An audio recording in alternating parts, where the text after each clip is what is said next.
orando por el pastor Carmelo Santiago de Las Palmas, para que el Señor pues ponga su mano sobre él y si entra dentro de sus planes, pues que lo sane. Sabemos que es un pastor joven, le han diagnosticado Parkinson y el hombre está bastante afectado, no solamente en su salud, sino también en su estado de ánimo. Y el tratamiento le ha afectado la garganta, apenas puede hablar, imagínense predicar. Entonces, por favor, recuerden en oración al pastor Carmelo de Las Palmas, que aunque no los conozcáis, da igual.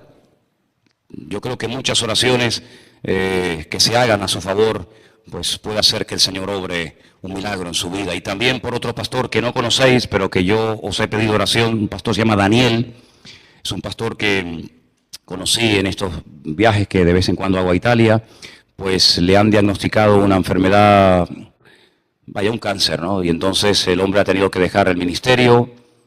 Lamentablemente su iglesia se ha desmembrado a raíz de que el hombre no puede atender la congregación. Y pido por favor mucha oración por estos dos pastores, Carmelo Santiago y el pastor también Daniel de Italia, ¿de acuerdo? Oren mucho por él. Les sigo recordando a toda la iglesia el retiro que Dios mediante vamos a tener, que en principio teníamos que tenerlo este fin de semana, pero que hablando con el pastor Philip, ellos han celebrado durante muchos años en Arafo, en un salón de actos, un encuentro de iglesias, sobre todo de gente que se dedica hacia la música, músicos cristianos y tal, y entonces durante muchos años en Arafo pues ha habido este encuentro y yo no me acordaba y puse justamente la fecha y bueno, y automáticamente pues la corrimos una semana, ¿no? Para no poner una actividad justamente cuando otro hermano pues está organizando una actividad. Entonces pueden ir todos los que quieran, con toda libertad. El pastor Felipe es un hombre de confianza, es un hombre, por así decirlo, de casa. Y entonces en Arafo, el día viernes y el día sábado, van a haber en ese salón de actos reuniones, conciertos, talleres para músicos. El sábado a la mañana en Weimar, en la iglesia de unos hermanos, creo que son ellos los pastores, si no recuerdo mal, Juan José y Damaris, pues ellos van a hacer allí un almuerzo y quieren que todos los que se dedican a la música así cristiana pues tengan también un taller para aprender. Y luego por la tarde pues será la reunión con los distintos grupos y intervenciones de las congregaciones. Así que tienen toda la libertad para poder asistir a este evento. Y luego nosotros tendremos el retiro al siguiente fin de semana. El día 31 de octubre es un viernes. Entonces vamos a tener la reunión del viernes, vamos a tener a dos pastores invitados. El viernes compartirá la palabra un hermano y al día siguiente otro pastor compartirá la palabra. Entonces yo pediría a todos los hermanos de la iglesia que asistan, que apoyen estas reuniones, este retiro, este mini retiro. La idea es quedarnos a dormir allí, todos los que podamos el viernes. Y luego ya nos levantamos todos, desayunamos juntos, tenemos una reunión, nos comparte la palabra una visita, un pastor invitado, almorzamos y luego vemos si nos quedamos toda la tarde o nos vamos después de comer, en fin, ya sobre la marcha lo veremos. Pero en principio queremos estar juntos, fomentar un poco la comunión entre los hermanos, y será el día 31 de octubre y 1 de noviembre, el viernes y el sábado. La cena la tenéis que llevar vosotros el viernes. Lleva siempre un poquito más para compartir con los que no tengan o con los que hayan llevado poco. Y el sábado vamos a desayunar allí y vamos a almorzar. Entonces vamos a pedirle a los que vayan a asistir que den 5 euros y con esos 5 euros pues desayunan, almuerzan. Y así no nos tenemos que preocupar de estar preparando la comida, de llevar comida, sino que ya va a haber gente que lo va a preparar para nosotros y la idea es pues estar allí juntos y disfrutar. Necesitaríamos saber, aunque hoy faltan muchísimos hermanos que ya nos dijeron que no podían venir, pero necesitaríamos saber, hoy ya lo hicimos en el puerto por la mañana, cuántos hermanos tienen pensado ir por el tema de la comida. Necesitamos pues saber cuánta leche, cuánto pan, cuánta carne o lo que sea se tiene que comprar. Entonces yo le pedí a Carmen Cruz, que organizara el tema junto con hermanos ahí del Puerto de la Cruz. Entonces necesitaríamos saber cuánta gente va a desayunar y cuánta gente va a almorzar para más o menos tener una idea de cuánta gente se va a quedar. Así que hoy por favor, nada más terminar el culto, necesitamos saber cuántos se van a quedar allí para comenzar a comprar la comida o lo que haga falta. ¿De acuerdo? Así que por favor ténganlo presente. No sé si hay algún anuncio más que haya que anunciar. Yo creo que no, ¿no? ¿O sí? Sí, es verdad, es verdad. Las mujeres tenéis una reunión el día 29, que es un miércoles aquí, con una hermana invitada a las 5 de la tarde. ¿La hermana cómo se llama? Esther Rodríguez. Vale. Entonces, eso va a ser el día 29. Aquí todas las hermanas, por favor, apoyen esta actividad. La anterior se hizo en el puerto, la siguiente se va a celebrar aquí en Santa Cruz, el día 29, creo que es miércoles, ¿no? A las 5 de la tarde, y luego esa misma semana, el viernes, el retiro de la iglesia. ¿De acuerdo? Muy bien, hermanos, quiero llevarles a la palabra del Señor en esta tarde, ya sin más demora. Vamos al Evangelio según San Lucas. Cuando descubro, cuando disfruto de un texto, de un pasaje de la Escritura, mi anhelo, mi deseo es compartirlo lo antes posible con los hermanos, para que también sean bendecidos y edificados. Y llevo días meditando sobre Lucas capítulo 5, un pasaje que se conoce como la pesca milagrosa. Hay dos pescas milagrosas relatadas en los evangelios, una al principio y una al final del ministerio de Jesús. La pesca milagrosa al principio del ministerio de Jesús se llevó a cabo en el mismo mar o en el mismo lago que la pesca milagrosa de Juan capítulo 21, después de la resurrección, ¿sí? Decían esta mañana los hermanos en el puerto de la Cruz, y bueno, ya sé que ustedes lo saben, pero solamente se lo recuerdo, que Israel es un país que hasta el Señor, a través de su geografía, a través de la orografía y a través de todo cuanto uno ve, observa y puede incluso hasta palpar, hay lecciones constantemente. Israel es el único país del mundo que tiene 4 mares, el único. Hay países como por ejemplo Costa Rica.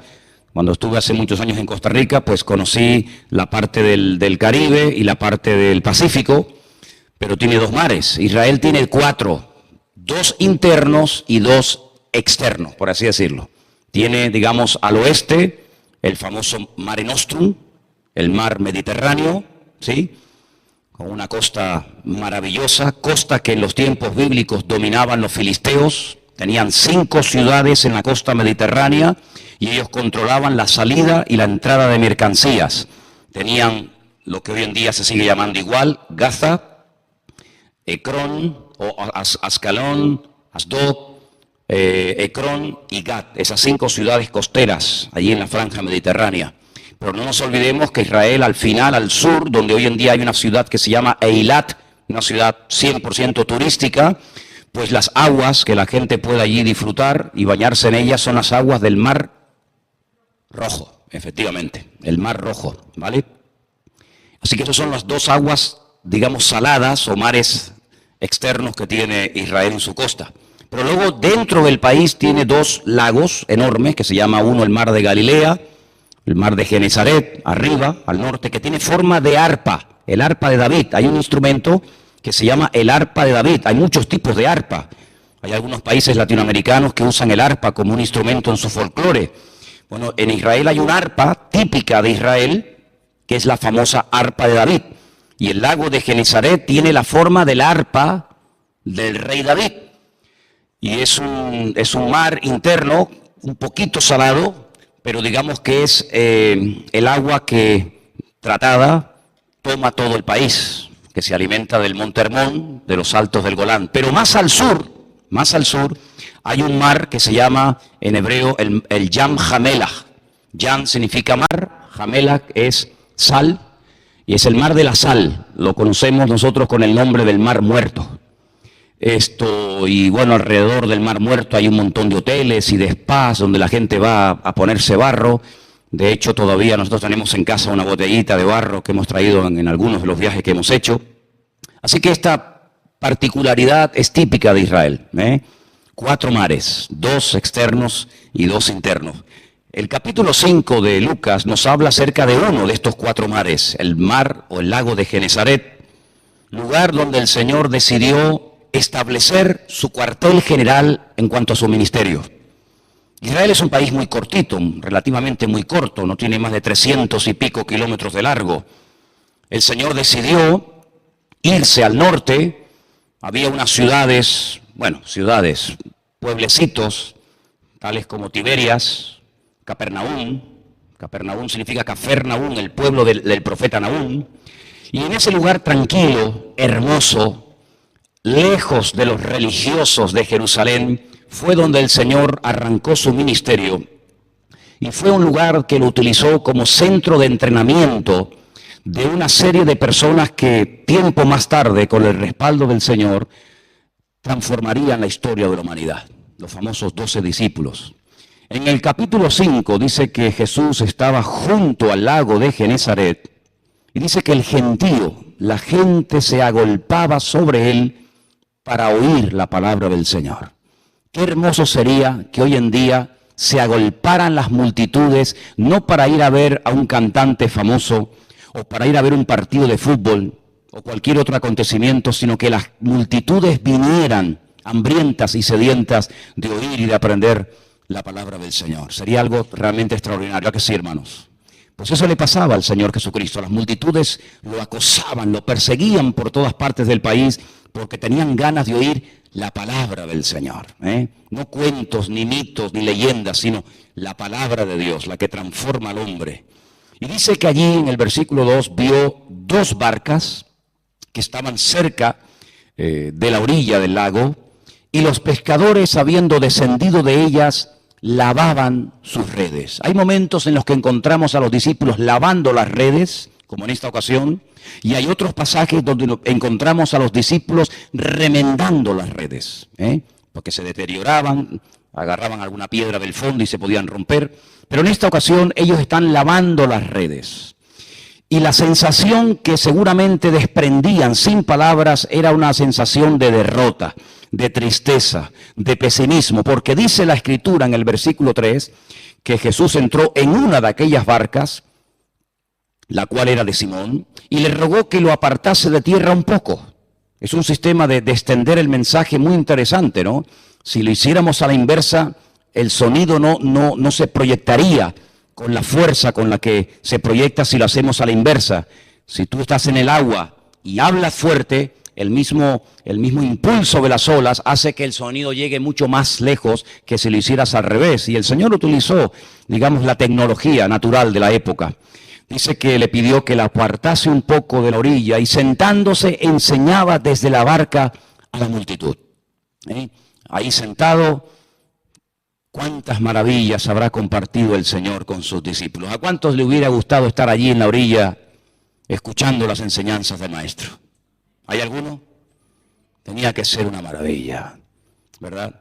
Estar ahí tranquilos, escuchando al mejor predicador, al mejor pastor, al mejor maestro de todos los tiempos. No se le podía cuestionar absolutamente nada, porque todo cuanto decía era así, perfecto. No había nada que sobrara, nada que faltara. Era una enseñanza extraordinaria del mismo Señor Jesucristo a la multitud.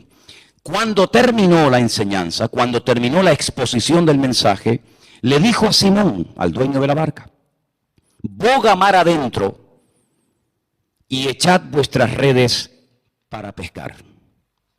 Fíjate la respuesta de Pedro. Respondiendo Simón le dijo: Maestro, toda la noche hemos estado trabajando y nada hemos pescado.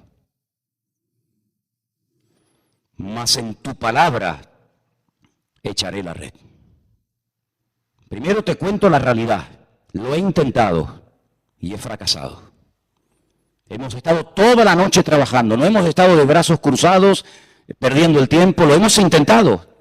Pero la cruda realidad es que llegamos a tierra con las barcas y con nuestras manos vacías. No tenemos nada que llevar a casa. No tenemos nada que ofrecer a los demás ni poder vender para obtener algo de sustento. No tenemos nada.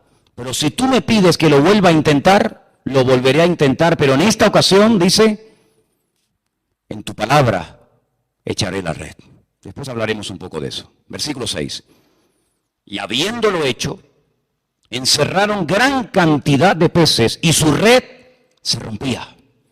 Entonces hicieron señas a los compañeros que estaban en la otra barca para que viniesen a ayudarles. Y vinieron y llenaron ambas barcas de tal manera que se hundían.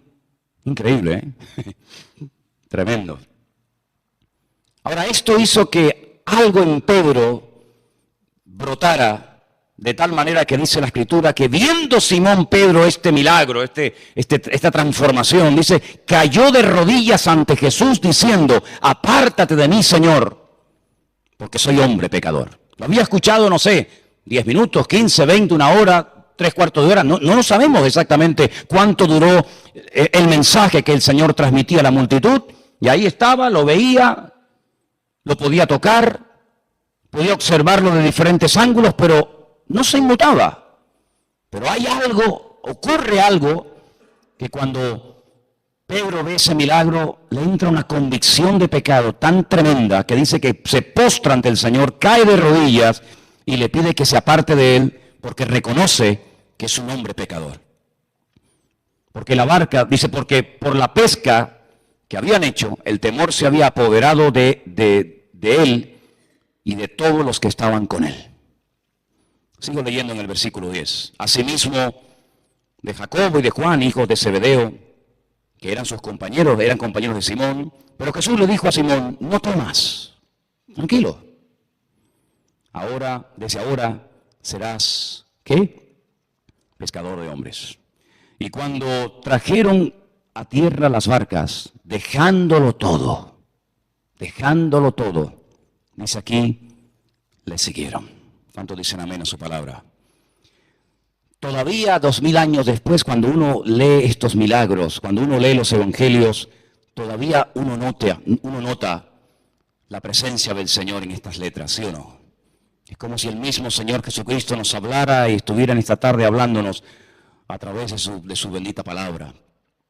Ahora, lo que me llama mucho la atención de este pasaje es, no solamente de este, sino de otros, es que los discípulos eran personas que, a pesar de su torpeza, a pesar de su ignorancia, a pesar de sus limitaciones como seres humanos, eran personas trabajadoras.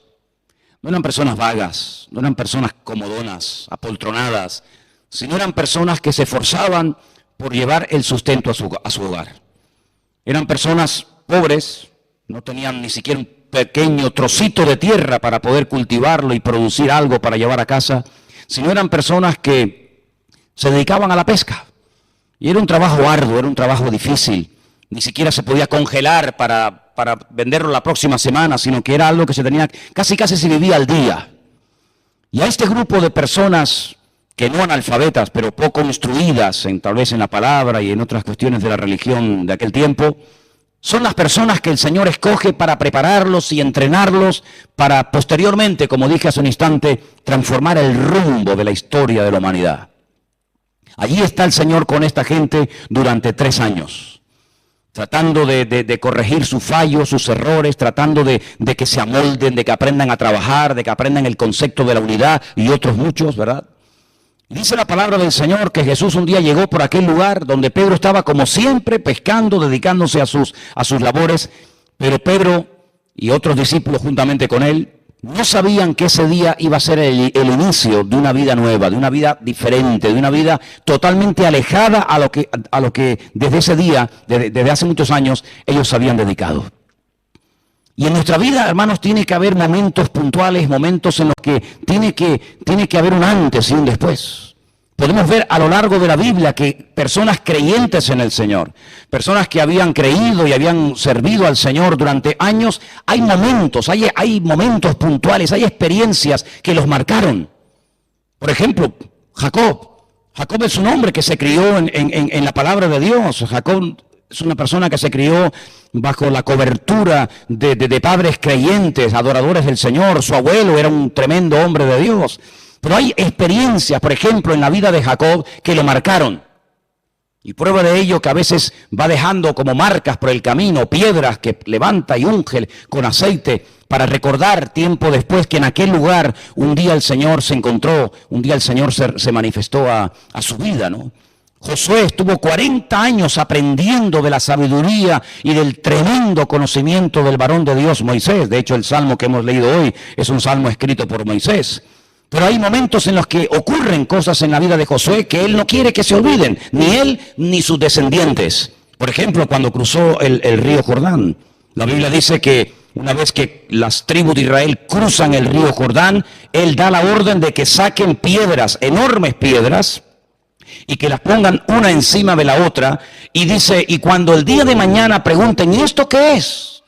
Cuando vuestros hijos pasen por este lugar y vean piedras una encima de la otra, pues va a ser una oportunidad extraordinaria para poder decirle, miren, esto es un monumento conmemorativo. Aquí el Señor hace 3, 4, 30, 40, 100 o 1000 años hizo un milagro extraordinario. Y estas piedras nos recuerdan que aquí un día el Señor manifestó su gloria, ¿no? Yo creo que hay experiencias en la vida que marcan. Me imagino que cuando fuiste madre y pudiste dar a luz a tu primer hijo y al segundo y al tercero y no sé a cuántos más, pues me imagino que esos días, esos años, no lo olvidas en tu vida. El día que conociste al Señor, el día que te casaste, el día que, no sé, hay muchas fechas, hay muchas experiencias en la vida que sin lugar a dudas nos marcan y no podemos olvidar. Bueno, pues esta fue una de ellas. El Señor aparece, se sienta en la barca de Pedro, desde allí da un mensaje seguramente extraordinario, pero cuando termina la exposición de la palabra, le pide a uno de los que habían oído el mensaje, que era el dueño de la barca, que bogue mar adentro y que vuelva a echar la red. Pedro podía haber presentado 20.000 excusas. Le dijo, Señor, hemos pescado, no hemos pescado nada, lo hemos intentado, pero sin embargo, obedece al Señor. Y esta es una de las cosas que yo creo que es vital y fundamental en la vida de toda iglesia. En la vida de cualquier hijo o hija de Dios, por mucho o poco tiempo que lleve en el Evangelio, el concepto de la obediencia. Jamás te vas a equivocar, jamás te vas a llevar una desilusión, nunca te vas a llevar un desengaño por haber obedecido con fe al Señor. De hecho, una de las características más sobresalientes de la vida de Jesús es la obediencia. Dice, todo lo que hago, todo lo que digo, no lo hago porque yo quiero hacerlo, sino porque mi Padre me ordenó que lo hiciera, mi Padre me ordenó que lo dijera. Era un sometimiento constante y permanente a la autoridad, a la presencia de su Padre en su vida. Y creo que la obediencia tiene que ser en nosotros no una asignatura pendiente, algo que bueno, de vez en cuando, a veces lo llevo bien, otra vez, no, hermanos. La obediencia, el sometimiento, el acatar la palabra del Señor, sin titubeo, sin pero, sin me parece, hermanos, 100% obedientes a la palabra de Dios. Si la iglesia del Señor, si los hijos de Dios fuéramos más obedientes, cuántos problemas, cuántas dificultades, cuántas lágrimas, cuánta pérdida de tiempo nos hubiéramos evitado. Por el contrario, vemos en la Biblia que personas que tenían un futuro prometedor, personas que fueron ungidas con aquel aceite que se preparaba especialmente para ocasiones especiales, pues echaron todo por la borda, porque fueron personas desobedientes. Y seguramente más de uno, creo, que estará pensando en el rey Saúl. Un hombre que lo tenía todo. El apoyo de un tremendo hombre de Dios que estaba 24 horas al día casi al lado de él, aconsejándolo, pastoreándolo, orientándolo, diciéndole tienes que hacer esto, no vayas por aquí, tienes que ir por allá. Un hombre que recibía instrucciones específicas del Señor, pero que siempre fue un desobediente. Hasta que el Señor lo desecha. El Señor dice, ya ni ores por él, ni ores por él. Un hombre que siempre está buscando un culpable, un chivo expiatorio al cual echarle la culpa con tal de no reconocer sus errores. El pueblo, es que yo no tengo nada que ver, en vez de asumir que realmente él tenía una debilidad en su carácter que lo terminó destruyendo. Y era la desobediencia. Que el Señor nos ayude, amados hermanos, a no cuestionar las órdenes de Dios, a obedecer al Señor siempre. Entendamos o no entendamos la orden. Como dije no hace mucho tiempo, cuando uno analiza los 613 mandamientos que están incluidos en los primeros 5 libros de la Biblia, lo que nosotros llamamos el Pentateuco, pues ahí hay todo tipo de mandamientos. Hay mandamientos que el Señor ordenó a su pueblo para que recordaran, mandamientos que eran eso, para recordar cosas del pasado que no tenían que olvidar. Por eso el calendario judío estaba y sigue estando plagado de fiestas, y a través de cada fiesta recordaban cosas del pasado. Había otros mandamientos que entraban dentro de la lógica, mandamientos que entraban dentro del sentido común. En cualquier constitución de cualquier país se prohíbe matar, robar, violar, asesinar, adulterar. Son conceptos de sentido común. Pero luego hay una larga, una enorme lista de mandamientos, y cada uno de estos mandamientos tiene su nombre, etcétera, etcétera, que son mandamientos que humanamente no tienen lógica. Mandamientos que lo primero que te viene a la cabeza cuando lo lees es, ¿y por qué? ¿Y eso por qué? No tiene una explicación, aparentemente es como una cosa que tú dices, pero es como algo ridículo, ¿no? Pero en Dios no hay nada ridículo. A veces Dios prueba nuestra obediencia dándonos una orden, dándonos un mandamiento que va fuera de toda lógica, pero si Dios lo manda, hay que obedecerlo porque en la obediencia siempre hay bendición. ¿Cuántos dicen amén? ¿Tenía lógica el sacrificio de Isaac? ¿Tenía lógica? ¿No hubiera sido más lógico, humanamente hablando digo, no hubiera sido más lógico sacrificar a Ismael que a Isaac? Al fin y al cabo, el hijo de la promesa, el que iba a aportar la bendición a la humanidad, era Isaac. Lo lógico hubiera sido eliminar a Ismael y problema solucionado. Pero a veces Dios no se mueve en nuestras lógicas. Dice la Escritura que a veces nuestros pensamientos no son sus pensamientos. La lógica sí puede ser matar o asesinar o sacrificar a Ismael, pero el mandamiento era sacrificar a Isaac. Y allí va Abraham en obediencia, sometido totalmente a la voluntad del Padre, sin cuestionar, sin titubear, sin poner ningún tipo de pegas, y por qué tal, y por qué no sé qué, y a qué viene esto, sino obediente, sometido a la voluntad del Padre. Y creo que esa debe ser la característica fundamental de todos y de cada uno de los que estamos aquí. Enseñemos a los niños en la escuela dominical a ser obedientes a Dios. Enseñemos a los jóvenes a ser obedientes al Señor. Enseñemos a todos, a los nuevos y a los que llevamos muchos años en el Evangelio, que no se puede ser un creyente desobediente, que la desobediencia tarde o temprano se paga, que el gozo, la bendición, la paz, el respaldo de Dios se pierde cuando no estamos verdaderamente cumpliendo y ejecutando la voluntad de Dios 100% en nuestra vida. Que muchas veces es mejor, siempre es mejor ir en contra de nuestra voluntad, en contra de nuestros caprichos, en contra de nuestro ego, que ir en contra de la voluntad de Dios. Dijo el Señor en el huerto de Getsemaní, no se haga, ¿qué? Mi voluntad, sino la tuya. Aunque la voluntad del Padre en ese momento era beber la copa hasta la última gota e ir a la cruz para derramar su sangre y derramar su vida. Dice la palabra de Dios que a raíz del milagro de la pesca milagrosa, le entró una tremenda convicción de pecado a Pedro. Es decir, esa sensibilidad que no tuvo ante el mensaje que previamente había oído, parece que esa sensibilidad brotó en su corazón cuando vio un milagro. Tenemos que tener mucho cuidado. ¿Qué es lo que nos motiva a nosotros? ¿Lo que oímos o lo que vemos? ¿Qué es lo que mueve nuestro corazón a la hora de obedecer, a la hora de ejecutar y de cumplir la voluntad del Señor? ¿Los sentimientos? ¿Las emociones? ¿Las experiencias? ¿La palabra?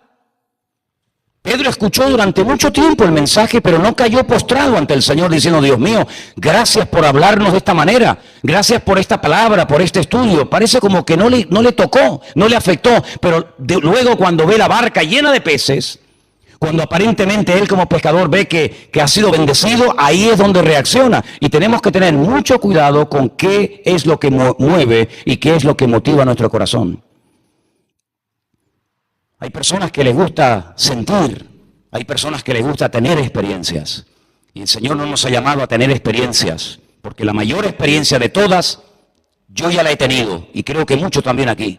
Y la mayor experiencia de todas, ¿sabéis cuál es? Haber conocido a Cristo como nuestro Señor y Salvador personal. Y con esa experiencia me sobra todo lo demás. ¿Cuántos dicen amén?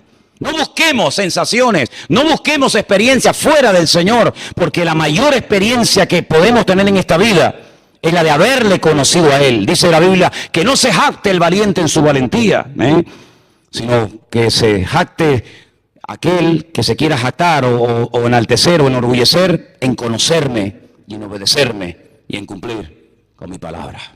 Las experiencias van y vienen. Sin embargo, la mayor experiencia, que es la de conocer al Señor, es la verdaderamente importante. Esa es la experiencia que tú tienes que tener y que tiene que marcar un antes y un después en tu vida. Dice que cuando llegan a la orilla, Pedro lo dejó todo y comenzó a seguir al Señor. Hermanos, cuando el Señor le permitió a alguien ser sanado, o ser liberado de ataduras espirituales o de espíritus malignos, no era simplemente para solucionar un problema pasajero. Siempre hay que ver más allá, siempre hay que levantar la vista. Cuando el Señor le dijo a aquella mujer, yo no te condeno, el objetivo no era solamente que no la mataran, que no la asesinaran a pedradas, sino yo te perdono, pero vete y no peques más. No es simplemente salir del paso. Nadie me ha matado, vuelvo otra vez a las andadas. No. Yo te perdono porque tengo un propósito para tu vida. Y es que vivas una vida diferente, que no vuelvas otra vez a pecar. Cuando se encuentra con aquel hombre que sanó en el estanque de Betesda después de 38 años de estar esperando algo que nunca ocurría, el movimiento del agua por parte de un ángel, cuando se lo encuentra le dice, no peques más, para que no te venga una cosa peor encima. En otras palabras, el Señor siempre va mucho más allá de cualquier experiencia de sanidad, de liberación o de lo que sea. ¿No te has preguntado por qué el Señor permitió que le conocieras? ¿No te has preguntado nunca por qué el Señor a ti y a cada uno de nosotros nos dio el privilegio de haberle conocido, de haber entendido el Evangelio? ¿Para qué? ¿Para que ahora las cosas me vayan mejor? ¿Para que ahora mi marido ya me deje de pegar o de insultarme y venga a la iglesia conmigo y se porte bien? ¿Para que ahora mi niño deje de drogarse y venga a la iglesia? ¿Solamente para eso? En el fondo eso sería puramente egoísmo. El Señor se ha revelado a nuestra vida para que nuestra vida sea completamente diferente antes y después de haberle conocido. Algo que a veces me cuesta entender es cómo es posible que una persona con un testimonio tan tremendo, con un cambio tan radical que ha experimentado su vida, que no tiene nada que ver esta persona con la persona que en la actualidad es, ¿por qué sigue viviendo igual, comportándose igual, actuando igual? Es que no somos conscientes muchas veces de que el Evangelio nos tiene que transformar por dentro, pero hermanos, también por fuera. Hay muchos que solamente se quedan con ese cambio interior, pero por fuera como que no se nota mucho. Hay otras personas que le dan mucho énfasis al cambio exterior, como viste, como si lleva corbata, si no lleva corbata, si está bien vestido, si está mal vestido, pero no le dan importancia al interior. Como decía el Señor, estáis todo el día pendiente de limpiar el vaso por fuera y sin embargo por dentro estáis llenos de muerte y de huesos secos. Hermano, el equilibrio, la justa medida, ¿cuál es? Un cambio interno y un cambio externo, sin lugar a dudas. Jesús dijo, por sus frutos serán conocidos mis hijos, ¿sí o no? No solamente porque por dentro dice, no, el Señor me ha cambiado, me ha transformado, pero ¿cómo hablas ahora? ¿Cómo te comportas ahora? ¿Cuáles son tus sueños, tus metas, tus objetivos? ¿Sueñas para Dios? ¿Cuál es el objetivo de tu vida? Dice que cuando llegaron a la orilla, dijeron, dejándolo todo, le siguieron. En otras palabras, aquel milagro no solamente fue para que te lleves un montón de peces a tu casa y hoy te ganes un montón de dinero y estés contento 4 o 5 días, una semana, un mes, sino que detrás de eso hay el objetivo y el deseo de querer convertir tu vida en una persona completamente diferente, en un pescador, pero no de peces, sino en un pescador de almas. Una persona que sepa las estrategias y que sepa los principios espirituales para poder llevar el Evangelio a otras personas y poder llevarlos rendidos a los pies de Cristo. Y eso no se aprende en 2 días. La pesca fue así, en segundos. La transformación, el cambio, la preparación, la escuela duró 3 años.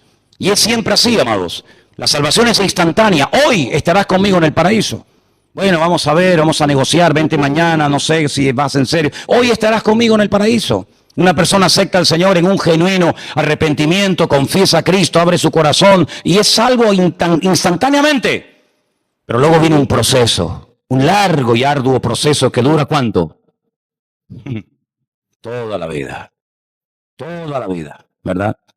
Me llama tremendamente la atención el apóstol Pablo, fundador de iglesias, un hombre tremendamente usado por el Señor, y abre su corazón cuando le escribe la carta a los hermanos en la iglesia de Roma y le dice, hermanos, ¿sabéis una cosa? Me siento como un miserable muchas veces, porque las cosas que quiero hacer no las estoy haciendo. Incluso les digo que a veces hago lo que no quiero. Y si eso es lo que me está ocurriendo, miserable de mí, ¿quién me librará de este cuerpo de muerte? Pero no termina, ¿verdad?, dejando un mensaje negativo, diciendo, bueno, madre mía, sino diciendo, hermanos, a pesar de esta lucha interna que todo creyente lleva, entre la carne, entre el espíritu, quiero decirles algo que os quede bien claro, y es que ninguna condenación hay para los que estamos en Cristo Jesús.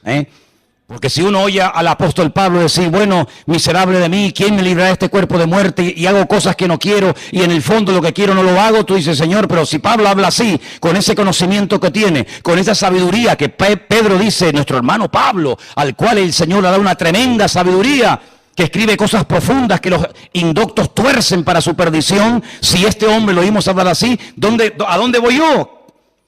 Pero el apóstol Pablo no deja un ambiente de negatividad, un ambiente de derrota, de desánimo, sino dice, hermanos, pero a pesar de estas luchas, somos salvos, porque no estamos en la carne, y ninguna condenación hay para los que estamos en Cristo Jesús.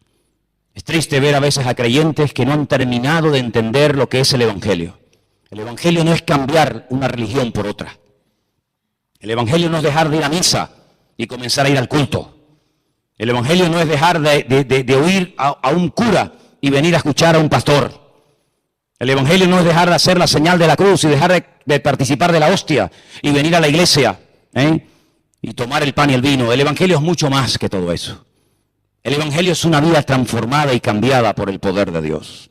Ya no podemos hablar igual, ya no podemos pensar igual. Pablo decía, cuando yo era niño, pues hablaba como un niño. Y pensaba como un niño, y me comportaba ante la vida como un niño. Y uno dice, ¿y a qué etapa se refiere? Al tiempo en el que solamente tenía un conocimiento de la ley, pero no tenía una vivencia, una experiencia práctica con el Señor. Él llegó a decir que llegó a perseguir a los creyentes, a los hijos de Dios, a los del camino, porque en ignorancia creía que ese era su deber. En otras palabras, era un hombre que estuvo durante años de su vida sinceramente equivocado, hasta que se encontró con el Señor.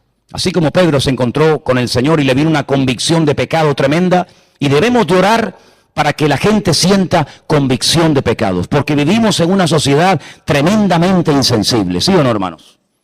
Pero hay una cosa, a veces también en las iglesias nuestras hay mucha dureza de corazón. A veces somos muy duros de corazón, a veces hasta muy incrédulos. Oímos el testimonio de una persona que el Señor lo ha cambiado, lo ha sanado, lo que sea, y decimos, bueno, no será tanto, ¿no? A lo mejor no era realmente así, está un poco exagerando. Y dice la Biblia que hasta después de la resurrección, esto es increíble, hermano. Después de la resurrección, Jesús les reprochó su dureza de corazón y lo incrédulo que seguían siendo. Pero queda algo más por hacer. Si estoy vivo, he resucitado, la muerte no ha podido conmigo, la tumba está vacía y aún algunos seguían dudando. Acabo de terminar de leer un libro, ya lo había leído en otra ocasión, pero lo volví a leer porque es un libro que para mí, oye, tiene cosas muy interesantes. Un libro escrito por un rabino judío, se llama Vivir Inspirado. Río porque una vez le recomendé ese libro a un hermano y me decía, Manolo, yo lo he leído, yo no entiendo nada. No entiendo nada, le sigue leyendo. Y seguía leyendo. No entiendo nada, y tú sigues leyendo. A lo mejor en la última página encuentras una frase que es la que el Señor utiliza para... Y ese libro puedo terminar de leer, dice algo interesante. Es un libro escrito por un rabino, evidentemente, en el Nuevo Testamento, pero me llamó la atención que dice que la palabra safek, que es la palabra duda, en todo el Antiguo Testamento, lo que ellos llaman la Taná, no aparece. La palabra duda en todo el Antiguo Testamento, desde el Génesis 1 hasta el libro de Malaquías, no aparece. Me impactó y me fui a una concordancia de estas grandes que hay que teóricamente tienen todos los versículos que uno quiere encontrar, y yo encontré muchos versículos, bueno, no muchos, algunos versículos en el Antiguo Testamento que aparece la palabra duda. Por ejemplo, dice que Daniel tenía el don o la capacidad de interpretar sueños, de resolver enigmas y de aclarar dudas, dice una de las versiones. No sé qué dirán la pechita, creo que es Daniel 5:12. ¿No puedes un momentito ver? Pero saben, hermanos, es por una mala traducción. Dice, no dice duda, dice que tenía la capacidad de resolver problemas difíciles. Y otra versión más antigua dice de desatar nudos, cosas complicadas. El Señor le daba sabiduría para saber solucionarlas. Y es que en nuestra vida a estas alturas no pueden haber dudas. ¿Sabéis? Hace muchos años una persona se me acercó y me hizo una pregunta, y ante la respuesta que le di quedó sorprendida. Como que no se creía que le estaba diciendo la verdad. Y me dice, ¿tú nunca has dudado en todos estos años de la existencia de Dios? Y le dije, jamás. ¿Seguro? Digo, jamás. Nunca he dudado después de haberle conocido de su existencia. Pregúntame otra cosa, pero dudar de la existencia de mi Dios, en absoluto. Jamás, jamás he cuestionado la existencia de Dios. Pero en ese libro volví a leer algo que yo he experimentado muchas veces, porque hablando con gente allí en Israel me lo han dicho. Los judíos tienen una frase que cuando quieren enfatizar que creen en eso de verdad, emplean la palabra emuná shelemá. Te dice, yo creo con emuná shelemá, yo creo con fe completa. Es una expresión que nosotros los cristianos no solemos utilizar, pero ellos la utilizan mucho. Dice, yo creo con fe completa en la venida del Mesías. Yo creo con fe completa que la Biblia es la palabra de Dios. Yo creo con fe completa y te dicen lo que creen, ¿no? Y comencé a averiguar de dónde viene eso de fe completa. Y una de las explicaciones que encontré por ahí en uno de los tantos libros que tengo es que a veces hay gente que tiene fe en Dios, no son ateos, pero tienen una fe un tanto extraña, llena de incoherencias. Por ejemplo, Adán. ¿Creía Adán en Dios? No te quepa la menor duda. Adán sabía perfectamente que Dios lo había creado. Adán no tenía padre ni madre. Adán sabía perfectamente que él había salido de las manos de Dios. Él creía en Dios, era un creyente en Dios, pero también creía que se podía esconder de Dios. Luego eso no es una fe completa, es una fe incoherente. Creo en ti, pero creo que si me meto dentro de un árbol o detrás de un árbol, tú no me vas a encontrar. Y a veces hay gente que dice, no, yo creo en Dios, pero no creen en esto, no creen en aquello, cuestionan. Tenemos que tener una fe, permítame, completa. Sin máscaras, como dice una versión alemana de la Biblia, cuando dice fe no fingida, le dice Pablo a Timoteo, dice, de verdad que le doy gracias al Señor porque tienes una fe que no es una fe fingida, fe que habitó en tu madre, fe que habitó en tu abuela y que supieron traspasarte a ti de generación en generación. ¿Qué tipo de fe tenemos? ¿Qué tipo de confianza en el Señor tenemos? Una fe que sí, hay momentos que sí, otras veces que no, y esto creo, pero hermanos, fe completa. Nuestro Dios no es un Dios que nos da una de cal y una de arena, sino es un Dios que nos da bendiciones, nos da victorias. Y cuando vienen pruebas a nuestra vida, no podemos, y lo dije el jueves, hay que desterrar definitivamente, por favor, de nuestra vida ese concepto de que, bueno, esto es bueno y esto es malo. ¿Por qué es bueno? Porque me salió como yo quería que saliera. Luego es bueno. Esto es malo. ¿Por qué? Porque salió al revés de lo que tú pensabas. Pero eso no es así. Dice la Biblia que los que amamos a Dios, y aquí hay gente que ama a Dios, ¿sí o no? Los que amamos a Dios, esta es la condición, cuidado, todas las cosas nos ayudan a bien. Léeme el versículo de Romanos 8:18 en la pechita, Marcos, por favor. El otro día Marcos me hacía el comentario, y es muy interesante lo que dice Romanos 8:18 según el manuscrito arameo, así como se llama la Biblia esa, ¿no?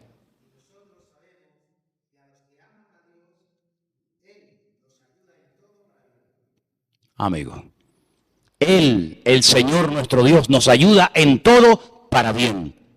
Luego hay cosas que a priori pueden parecer una tragedia, una desgracia, un problemón, pero a la larga, cuando nuestra ignorancia es disipada por el conocimiento de su palabra, decimos, Señor, gracias, porque tú conmigo siempre has sido bueno. Dios no es injusto, sería ir en contra de su naturaleza la injusticia. Todo lo que el Señor tiene para ti, para cada uno de nosotros, es bueno, porque Dios es bueno y para siempre es su misericordia. ¿Cuántos dicen amén?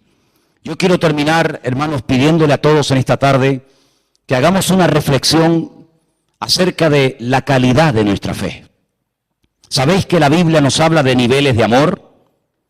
Niveles de conocimiento, como acabo de decir hace un instante. Pedro reconoce que Pablo tenía un conocimiento y una sabiduría en las Escrituras que él a lo mejor no tenía. Hay niveles de paciencia, hay niveles en todo en la vida y también de fe. No todos tienen la misma medida de la fe. Hay momentos en los que el Señor le dice, grande es tu fe. En todo Israel he encontrado a alguien que tenga tanta fe como tú. Pero ese mismo Señor hay momentos que se le queda mirando a uno de sus discípulos y dice, hombres de poca fe. A uno dice, grande es tu fe. A otro le dice, hombres de poca fe, ¿verdad? ¿Qué calidad tiene nuestra fe a estas alturas de la vida? ¿Se ha ido perfeccionando, se ha ido robusteciendo, se ha ido afirmando en el Señor? ¿O todavía es una fe fluctuante, una fe, ¿verdad?, voluble? Tenemos que echar profundas raíces en el Señor. Recuerden, boga mar adentro. Aquí en la orilla no hay peces grandes. Los peces grandes están afuera.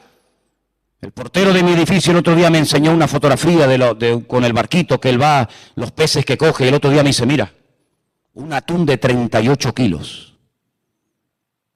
Y le digo, ¿a qué profundidad estaba? Dijo, a más de 200 metros. Jamás en la vida pescaría nadie un atún o un pescado enorme en la orilla. Prácticamente es imposible. En la orilla están los peces pequeñitos. En las profundidades, boga mar adentro, allí donde están los grandes peces. Es un esfuerzo. Eran barcas de remo, de vela, no eran de motor. Pero si quieres pescas importantes, tienes que tener una vida más profunda. Y yo les digo a todos ustedes en esta tarde, amados hermanos, si queréis tener una vida victoriosa, si queréis tener una vida robusta en el Señor, tenéis que ser más profundos en el Señor. Basta ya de superficialidades, basta ya de siempre en la costa, en la orilla. Vamos a profundizar en la palabra, vamos a profundizar en la oración, vamos a profundizar en el conocimiento de las Escrituras, vamos a profundizar en nuestra relación con el Señor, porque es ahí donde traeremos grandes bendiciones para nuestra vida.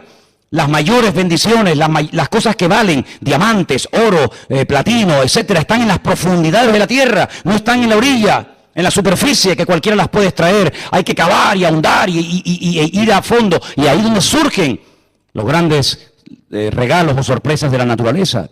Iguales en el Señor. Boga mar adentro. Yo creo que el Señor nos está animando a todos y a cada uno de nosotros a conocerle más profundamente. No desde un punto de vista teórico. Sí, creo en Dios, creo en su palabra, pero hermano, todo eso hay que plasmarlo en hechos concretos. El Señor quiere cumplir su propósito en nuestra vida. Vamos en esta tarde a darle gracias por lo que Él quiere hacer en nosotros, pero vamos a fiarnos de Dios, a decirle, Señor, a pesar de mis imperfecciones y de mis limitaciones, yo te pido que tú hagas tu perfecta voluntad en mi vida. Parece algo sencillo, parece algo lógico, que cualquier creyente de cualquier iglesia, de cualquier denominación, de cualquier país quiera crecer, pero lamentablemente no es así. Lamentablemente, hermanos, hay gente que no quiere crecer. Hay gente que ya está acomodada, gente que dice, no, mira, yo ya soy muy mayor, yo ya soy así. Hermanos, aquí no hay nadie demasiado mayor. Nos queda mucho camino por recorrer. Y si el Señor nos tiene todavía aquí, es porque Él todavía tiene algo que hacer en nuestras vidas. Amén. Cierra tus ojos, hermano querido. Ahí donde estás. Sin necesidad de moverte ni distraerte por nada ni por nadie, pidámosle al Señor con humildad, Señor, ¿qué quieres hacer con mi vida? Yo estoy plenamente convencido de que el Señor no solamente fue a predicar ese día al mar de Genesaret, sino fue a algo mucho más que exponer un mensaje a la multitud. Fue a buscar a Pedro, a Juan, a Santiago, aquellos hombres toscos, aquellos hombres que no tenían muchas luces, pero aquellos hombres que en las manos del Señor serían una tremenda bendición a la humanidad. El Señor siempre ve más allá, mucho más allá, más profundo. Pidámosle la visión de Dios, el corazón del Señor, para que nos demos cuenta de que nuestra vida todavía, si está con vida, es una vida que puede ser útil y usada por las manos de nuestro Dios. Gracias, Señor. Gracias por tu paciencia. Gracias por tu amor, por tu tiempo invertido en nuestras vidas. Señor, tú has transformado nuestras vidas y nos has revelado tu amor a través de Cristo para que nos esforcemos, para que te sirvamos, para que nuestra vida, Señor, sea diferente, marcando una diferencia en esta sociedad perdida, vacía, desorientada porque no te tienen a ti, Señor. Te pido, Dios mío, que tú sigas obrando en nuestras vidas conforme a tu plan, conforme a tu voluntad, y que no te estorbemos, Señor. Rompe, quita de nosotros todo lo cuanto no te agrade, y que tu palabra, Señor, sea una espada que corte, que limpie, y que arranque definitivamente de nuestra existencia todo cuanto no sea de ti, Señor.